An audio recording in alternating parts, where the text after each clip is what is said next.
नमस्कार, IBC 24 देख रहे हैं आप और मैं हूं आपके साथ अविनाश कर और यह है एमपी का खास बुलेटिन। मध्य प्रदेश में आज क्या हुआ और मध्य प्रदेश में क्या हुआ, इस खास बुलेटिन की शुरुआत करेंगे शाम 7 बजे की 7 बड़ी खबरों के साथ। तो सबसे पहली खबर आपको बताते हैं कि गेर के जो रंग में मध्य प्रदेश रंगा हुआ है आज, और पूरी अपडेट आपको बताएंगे कि दिन भर आज आखिर हुआ क्या।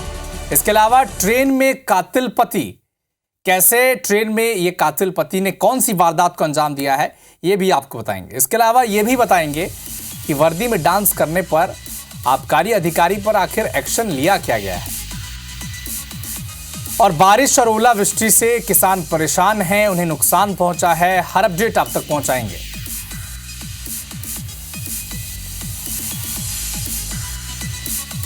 और लगातार मध्य प्रदेश में डॉग बाइट के मामले बढ़ते जा रहे हैं। शहर शहर कुत्तों का आतंक कैसे बढ़ रहा है, क्या है नया मामला, ये भी बताएंगे। इसके अलावा ये भी बताएंगे कि क्या अपराधियों को संरक्षण तो नहीं मिल रहा।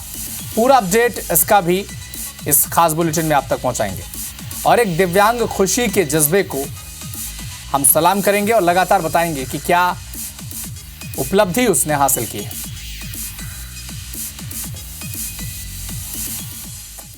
सतना से एक बड़ी खबर आपको बता दें, कुएं में डूबे 3 बच्चों की मृत्यु हो गई है। रामपुरवा में कुएं में 3 बच्चे डूबे थे। कुएं में नहाने के दौरान यह हादसा हुआ, तीनों बच्चों की मृत्यु हो गई। मौके पर पुलिस पहुंची और उन्होंने रेस्क्यू भी किया है। तो कुएं में डूबने से 3 बच्चों की मृत्यु हो गई। नहाने के दौरान यह हादसा हुआ, तीनों बच्चों की मृत्यु की खबर आ रही है। मौके पर पुलिस पहुंची है और रेस्क्यू किया जा रहा है वहां पर। मृदुल पांडे हमारे सहयोगी फोन लाइन पर जुड़े हुए हैं। मृदुल, कैसे हुआ हादसा, बताएं। देखिए, रामपुरवा गांव पड़ता है उचेहरा थाना अंतर्गत, यहाँ का ये मामला है। ये तीनों बच्चे नहाने के लिए गए हुए थे। कुएं की गहराई का इन्हें अंदाजा नहीं था। इस बात को लेकर ये कुएं में कूद गए, लेकिन उसमें से एक बच्चा डूबने लगा तो जो अन्य 2 बच्चे थे वो उसे बचाने के लिए जब उस कुएं में उतरे तो एक दूसरे को बचाने की होड़ में ऐसा ये हादसा हो गया। एक एक करके तीनों बच्चे डूब गए और ये दर्दनाक हादसा हुआ है। इस बात की जानकारी जैसे ही ग्रामीणों को लगी तो पूरा गांव उस घटनास्थल पर पहुंच गया और पुलिस को भी सूचना दी गई। पुलिस की मौजूदगी में रेस्क्यू किया गया। तीनों बच्चों को निकाला गया कुएं से, लेकिन डॉक्टरों ने तीनों को मृत घोषित कर दिया है। पुलिस पीएम के लिए लाश को, तीनों डेड बॉडीज को कब्जे में लिया और पीएम के बाद अग्रिम कार्रवाई की जाएगी। जी चलिए मृदुल, आप नजर बना के रखिएगा, अपडेट लेते रहेंगे आपसे।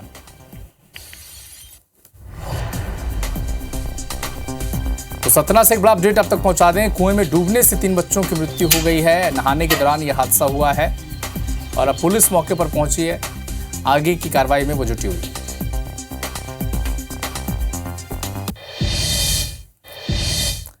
जबलपुर में 2 मुस्लिम युवकों ने सनातन धर्म अपना लिया है। अल्लाह रखा और अजीजुल हसन ने सनातन धर्म अपनाया है। हिंदू धर्म सेना ने इनकी घर वापसी कराई है। शिव मंदिर में इनकी घर वापसी की गई है। राम मंदिर से प्रेरणा लेकर इन्होंने सनातन धर्म अपनाया है। जबलपुर से एक बड़ा अपडेट आप तक पहुंचा दें। 2 मुस्लिम युवकों ने सनातन धर्म अपनाया है।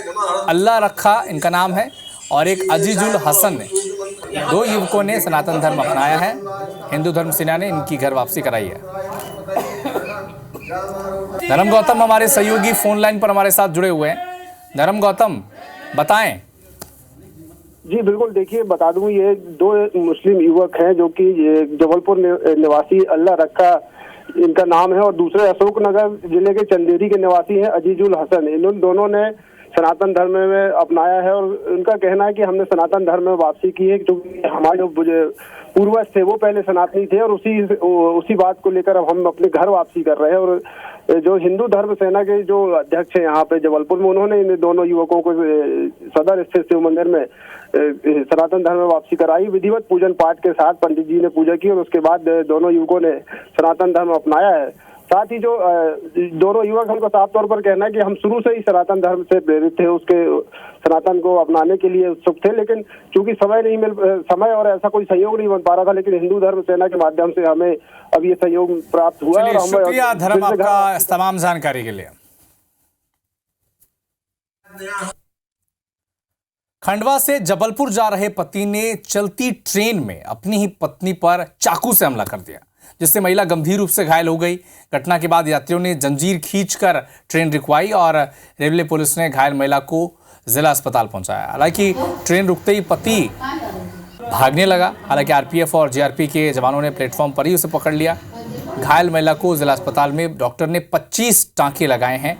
घटना भुसावल कटनी पैसेंजर ट्रेन की बताई जा रही है।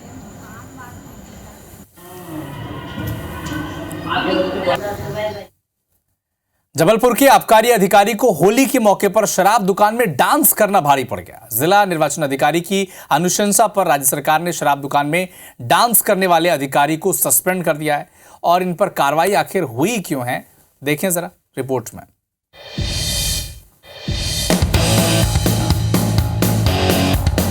वर्दी में डांस करते ये महाशय जबलपुर के सहायक जिला आबकारी अधिकारी विकास त्रिपाठी हैं।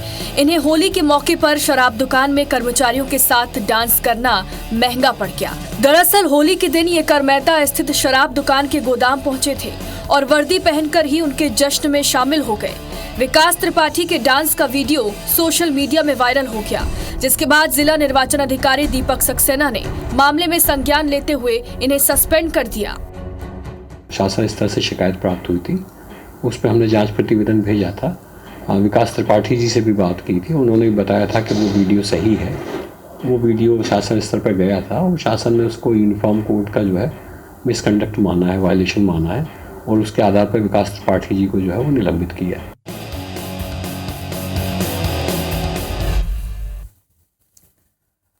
ग्वालियर में अगर आपके घर या कॉलोनी में आवारा कुत्ते हैं तो उनसे जरा बच के रहिएगा। वो इसलिए क्योंकि ग्वालियर में बीते 3 महीनों में ही डॉग बाइट के हैरान कर देने वाले आंकड़े सामने आए हैं। जनवरी, फरवरी और मार्च में ही लगभग 6122 लोगों को आवारा कुत्तों ने अपना शिकार बनाया है। ये पिछले साल के मुकाबले 30% से ज़्यादा है। ये जो आंकड़े हैं वो जय आरोग्य अस्पताल, मुरार जिला अस्पताल और सिविल अस्पताल के हैं। वहीं कुत्तों का आतंक आम लोगों में नहीं, पुलिस के अफसरों में भी घर कर गया है। हालात ये कि पुलिस ने शहर के आवारा कुत्तों को हटाने के लिए निगम को चिट्ठी लिखी है। दरअसल पुलिस अफसर भी लगातार डॉग बाइट के शिकार हुए हैं। इसके बाद उन्होंने ये खत लिखा है। नगर निगम ने कुत्तों को पकड़ने का अभियान तो चलाया, लेकिन ये अभियान औपचारिकता बनकर ही रह गया है।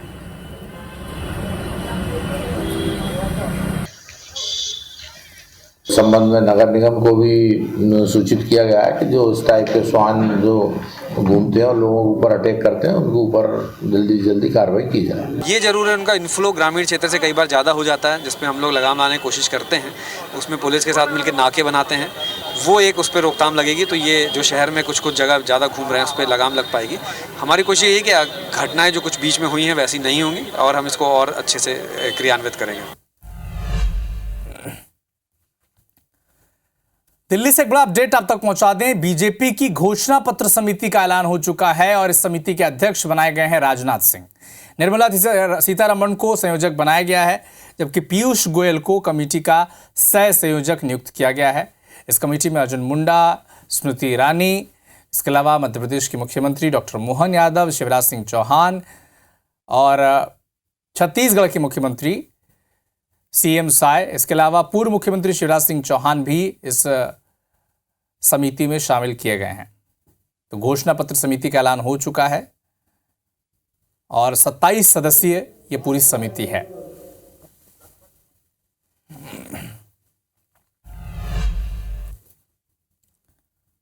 लोकसभा चुनाव के मद्देनजर राजनीतिक सरगर्मियां तेज हैं। आरोप प्रत्यारोप का सिलसिला भी जारी है।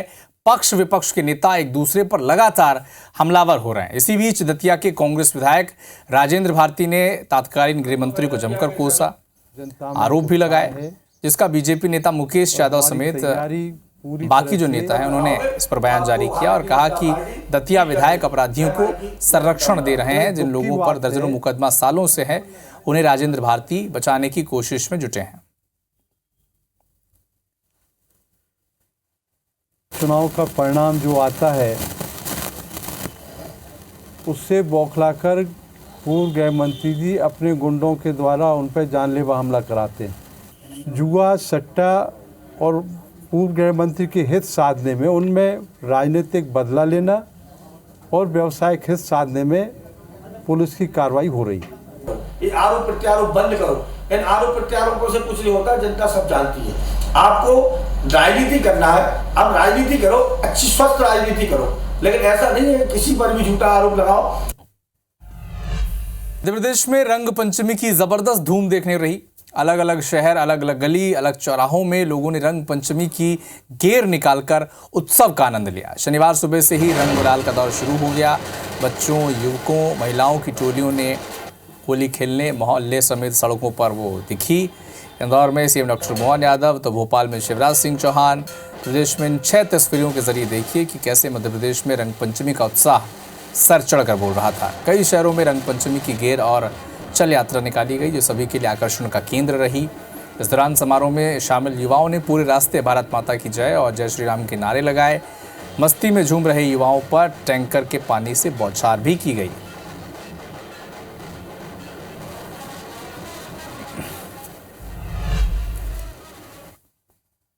मध्य प्रदेश में रंग पंचमी का उत्सव मनाया जा रहा है। उज्जैन के महाकाल मंदिर में बाबा महाकाल की भस्म आरती की गई और हल्दी के रंग से महाकाल का अभिषेक किया गया। इसके अलावा गंगा जल, दूध, दही, शहद से भी अभिषेक किया गया। इस दौरान नंदी हॉल में बैठकर श्रद्धालुओं ने बाबा महाकाल के दर्शन किए। वहीं ओंकारेश्वर मंदिर में श्रद्धालुओं ने भगवान को रंग गुलाल लगाकर रंग पंचमी मनाई। मंदिर परिसर में सुरक्षा के कड़े इंतजाम भी किए गए।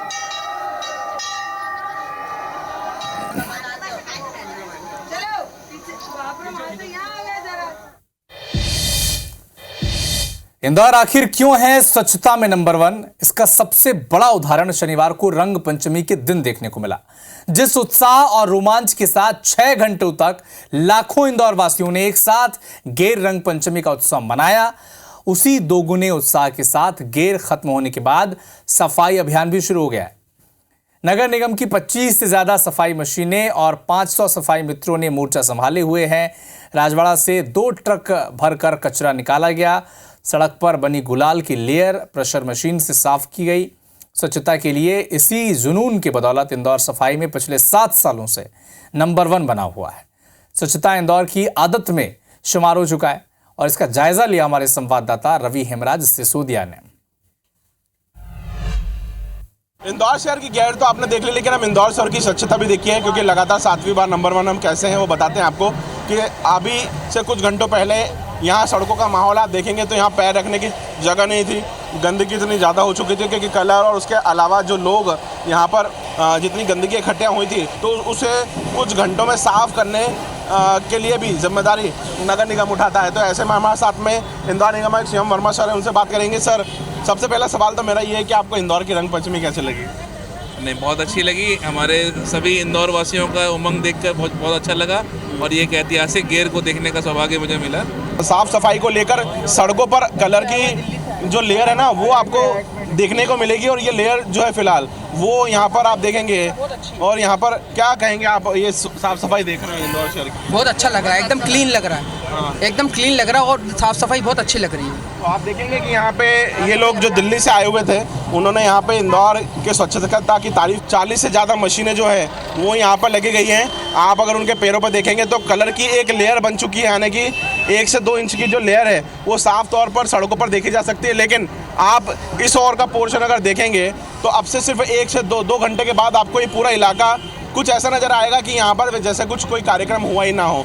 तो फिलहाल इंदौर का ये राजबाड़ा आपने गैर तो देख ली और स्वच्छता भी हम आपको यहाँ पे दिखा रहे हैं। कुछ ही घंटों बाद यहाँ पर जिस तरीके से सामान्य दिनों में साफ सफाई आपको देखने को मिलती थी वो आपको साफ सफाई यहाँ पर देखने को मिलेगी। कैमरा पर्सन अखिलेश जायसवाल के साथ रवि हेमराज सिसोदिया, इंदौर। हाईकोर्ट इंदौर के आदेश के बाद धार की भोजशाला में चल रहे एएसआई के सर्वे के आज 9वां दिन रहा और ये भी इस दिन सर्वे पूरा हुआ। 22 मार्च से शुरू हुए इस सर्वे में 9वें दिन एएसआई की टीम सुबह 8 बजे भोजशाला पहुंची।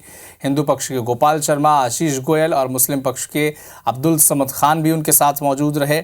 9 घंटे तक सर्वे चला। शाम 5:30 बजे के आसपास टीम भोजशाला से वापस लौटी। ये भी बता दें आपको कि एएसआई की टीम के साथ 9 और सदस्य भी शामिल हुए। भोजशाला से वापस लौटकर हिंदू पक्षकार ने कहा कि जिन स्थानों पर भोजशाला के पीछे की ओर काम चल रहा है वहीं पर सर्वे का काम आगे बढ़ा है। भोजशाला के अंदर सीमांकन का काम भी चल रहा है। साथ ही स्तंभों की रिफ्लेक्टर्स के माध्यम से उच्च स्तरीय फोटोग्राफी समेत अन्य काम अंदर बारीकी से चल रहे हैं।